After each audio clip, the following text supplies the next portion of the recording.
মিরাজের ক্যাপ্টেন্সি নিয়ে কি বলবেন এই সিরিজ শেষে?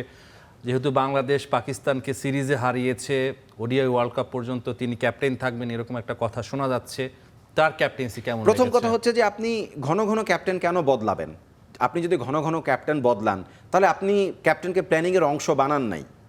আপনি যখন একজন দেখেন পৃথিবীর অন্যান্য দেশে, আপনি সাউথ আফ্রিকার কথা মনে আছে, আপনার যখন গ্র্যাম স্মিথকে ক্যাপ্টেন বানানো হলো, গ্র্যাম স্মিথের বয়স কত ছিল? 22-24 বছর বয়স ছিল, মেবি 22 বছর বয়স ছিল।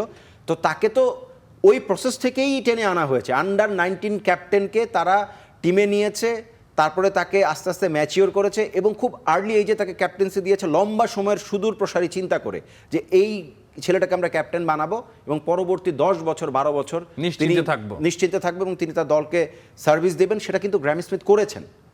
দেখেন তিনি কিন্তু টেস্টে বলেন, ওয়ানডেতে বলেন, তিনি কিন্তু সাউথ আফ্রিকাকে সামনে থেকে নেতৃত্ব দিয়েছেন, ব্যাটিংও ভালো করেছেন।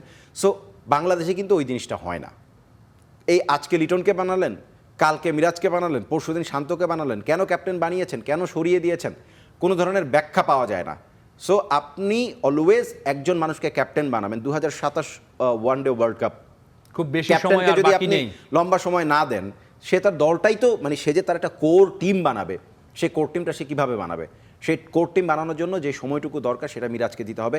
আপনি যদি মিরাজের ক্যাপ্টেন্সি নিয়ে আমাকে প্রশ্ন করেন, আমি অলওয়েজ বলবো যে মিরাজ হচ্ছে খুব এভারেজ একজন ক্যাপ্টেন, মানে খুব একদম মানে হ্যাঁ, সে তো আন্ডার-19 দলকেও ক্যাপ্টেন্সি করে এসছে, মানে সে বয়সভিত্তিক দল থেকেই ক্যাপ্টেন ম্যাটেরিয়াল হিসেবেই তাকে বড় করা হয়েছে। বাট ওভারঅল আমি এখনও বলবো যে ক্যাপ্টেন হিসেবে আমি তাকে মানে খুব উপরের দিকের ক্যাপ্টেন বা খুব থিঙ্কিং ক্যাপ্টেন সেটা বলবো না। মাঠে তিনি যথেষ্ট বডি ল্যাঙ্গুয়েজের দিক থেকে যথেষ্টই মোটিভেশনাল ডেফিনেটলি, বাট আমার কাছে মনে হয়েছে যে ক্যাপ্টেন হিসেবে তার আরও দূরদর্শী হতেই হবে, সেই সেন্স তার ভেতরে গ্রো করাতেই হবে। এবং আমার কাছে মনে হয় যে আমি বলেছি তার ক্যাপ্টেন্সি এভারেজ, বাট এই জিনিসটা আস্তে আস্তে সময়ের সাথে সাথে ম্যাচিউর হয়ে গেলে গ্রো করবে ডেফিনেটলি।